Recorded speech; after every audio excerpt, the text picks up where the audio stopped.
আসসালামু আলাইকুম প্রিয় দেবিদ্বারবাসী। আজকে আপনারা দেখেছেন জাতীয় ত্রয়োদশ জাতীয় সংসদ নির্বাচনে অনুষ্ঠিত হয়েছে।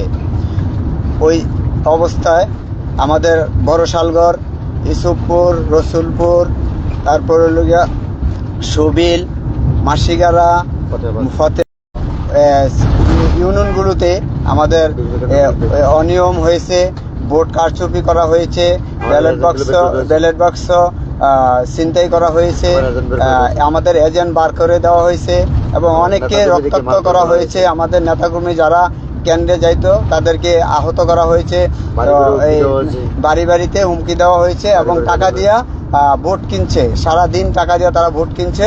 এখন লাস্ট পর্যায়ে এসে তারা নিজেরা ভোট কাটতেছে এবং ভোট কাস্ট করতেছে। এই পরিস্থিতিতে আমি আমাদের দেবিদ্বারের সার্বিক জনগণের উপর বিবেচনা চিন্তা করে আমি আজকের এই জাতীয় ত্রয়োদশ জাতীয় সংসদ নির্বাচন আমার এই পক্ষে বিএনপি সমর্থিত গণঅধিকার পরিষদের টাক প্রতীকের পক্ষ থেকে আমি আজকের এই নির্বাচন বর্জন করলাম। প্রশাসন আমাদেরকে হেল্প করে নাই। প্রশাসন তাদেরকে বারবার ফোন দেওয়ার পরও আমাদের বিভিন্ন কেন্দ্রে ওরা যায় নাই। প্রশাসন আমাদেরকে কোনো রকমের সহযোগিতা করে নাই। তারা বিভিন্ন অজুহাত দেখাচ্ছে যে যখন তাদের অভিযোগ দিতাম তারা বলতো যে আমরা দেখতেছি, আপনারা যান। তো সেই বিষয়টি দেখতে আমাদেরকে কোনো সহযোগিতা করে নাই। প্রশাসন বলেন, পুলিশ বলেন, সেনাবাহিনী, প্রশাসনের সবাই আমাদেরকে কোনো দিক দিয়ে সহযোগিতা করে নাই।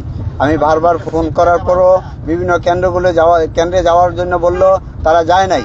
তো সেই কারণে আমি আবারও বললাম, দেবিদ্বারবাসীর পক্ষ থেকে দেবিদ্বারবাসীর জনগণের উপর আস্থা ও বিবেচনা রেখে আমি আজকে টাক প্রতীকের এমপি পদপ্রার্থী মোহাম্মদ জসিমউদ্দিন আমি আজকের নির্বাচন প্রত্যাহার করলাম, বর্জন করলাম। ধন্যবাদ সবাইকে। আসসালামু আলাইকুম।